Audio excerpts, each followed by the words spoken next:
नमस्ते दोस्तों, आज मैं आपको एक दिल छू लेने वाली कहानी सुनाने वाला हूँ। ये कहानी है ईमानदारी, मेहनत और सच्चाई की। ये कहानी है रमेश की, जो एक छोटे से गांव का गरीब किसान था। उसकी ईमानदारी ने उसकी तकदीर ही बदल डाली। रमेश भाई का जीवन बहुत ही साधारण था, लेकिन उनकी सच्चाई और मेहनत ने उन्हें सबकी नजरों में खास बना दिया। रमेश भाई तो बड़े मेहनती थे। रोज सुबह उठकर खेतों में काम करना, परिवार का ख्याल रखना, बस यही तो उनकी दिनचर्या थी। उनके पास ज्यादा साधन नहीं थे, लेकिन उनके पास एक बड़ा दिल और ईमानदारी थी। सीधी सादी जिंदगी थी उनकी। लेकिन एक दिन ऐसा कुछ हुआ कि सब बदल गया।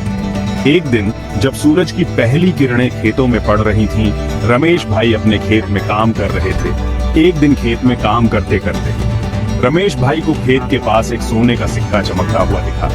वो सिक्का इतना चमकदार था कि रमेश भाई की आंखें खुशी से चमक उठी। उनकी आंखें खुशी से भर गईं। सोचा, अरे ये सिक्का तो मेरी सारी मुश्किलें दूर कर सकता है। लेकिन फिर रमेश भाई के मन में एक और बात आई।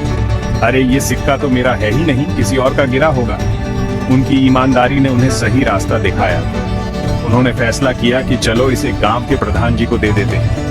रमेश भाई ने बिना किसी लालच के सिक्का उठाया और प्रधान जी के घर की तरफ चल दिए। रास्ते में गांव वालों ने उन्हें सिक्का देखकर हैरानी से पूछा, अरे ये क्यों वापस कर रहे हो? इससे तो तुम्हारी गरीबी दूर हो सकती है। लेकिन रमेश भाई ने मुस्कुराते हुए जवाब दिया, नहीं यार, ये ठीक नहीं होगा। जो मेरा नहीं है वो मैं कैसे रखूंगा?